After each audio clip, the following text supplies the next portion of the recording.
আমি যে কথাটা বলি মাইকের মধ্যে, আমার মা ও বোনেরা সব সময় ফলো করে চলে আমাকেই, যে আমাকে থেকে মানে আমি মসজিদের ইমাম ঠিকই, কিন্তু আমাকে ইমাম সাহেব কেউ বলে না, কেউ ভাইপো বলে, কেউ ভাই বলে, কেউ ছেলে বলে, আবার আমার বুড়ি মা বোনেরা তারা আব্বা বলে ডাকে, আব্বাজান আব্বাজান, হয়তো খুব ভালো থাকে। যাই হোক, হ্যাঁ, তা আমি সংক্ষিপ্ত সময় একটা কথা মেসেজ দিই। আমি মাইকে বলেছিলাম, মাইকের আওয়াজ তো মানে পুরো গ্রামে যায় না, সবাই শুনতে পায় না, গ্রামটা যে বড়, হ্যাঁ, মাইকের আওয়াজ তো যাচ্ছে না সবার কাছে। যাই হোক, এই জন্য আমি মেসেজটা দিই।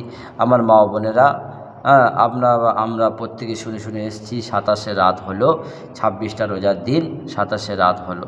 হ্যাঁ, এইটা আমরা প্রত্যেকে শুনে শুনে এসেছি। এটা আমরা সংক্ষিপ্ত যেটা আমরা শুনেছি এটা ভুল, এটা আগে শুনে শুনে এসেছি, কিন্তু ওলামাদের মত হাদিসের মাসলা অনুযায়ী 21, 23, 25, 27, 29 এগুলো হলো শবে কদরের রাত।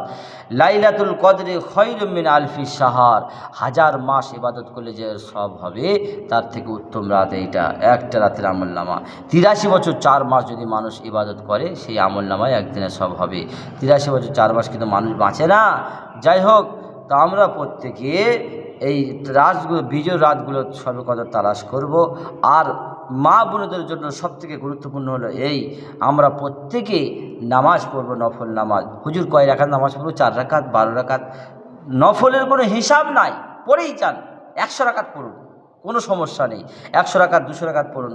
আল্লাহওয়ালা মুহাদ্দিস, মুফাসসিরগণ, মুত্তাকিন, পরেজগার মানুষরা কিতাব পড়ে দেখবেন, কিতাবে লেখা আছে তারা রাতে 100 রাকাত, 200 রাকাত নফল নামাজ পড়তো। হ্যাঁ, সব আল্লাহওয়ালা পরেজগার। নফলের কোনো হিসাব নাই।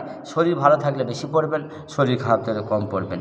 সংক্ষিপ্ত সময় গুরুত্বপূর্ণ যে কথাটা সেটা হলো এই, অনেকে আমরা মনে করি 27শে রাতে হলে, শবে কদরের রাতে যদি নামাজ পড়া হয় তাহলে বলতে হয় ইন্না আনজালনাহু ফি লাইলাতুল কদর, অন্য সূরা হবে না। এটা ভুল, এটা সম্পূর্ণ ভুল কথা।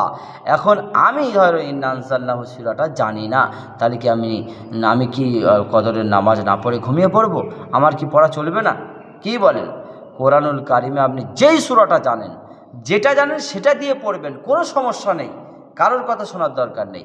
আপনি যদি আলাম তারা লেইলাফি জানেন তাও পড়বেন, আপনি যদি আলাম তারা লেইলাফি কুলহু জানেন সেটা দিয়েও পড়বেন, আপনি ইন্না আনজালনাহু জানেন সেটা দিয়ে পড়বেন, আপনি মাথায় ধরে রাখতেন সেরকমভাবে পড়বেন, কোনো সমস্যা নেই। হ্যাঁ, নফল নামাজ আপনি পড়বেন বেশি বেশি করে, আর যেই সূরা দিয়ে জানবেন সেই সূরা দিয়ে পড়বেন।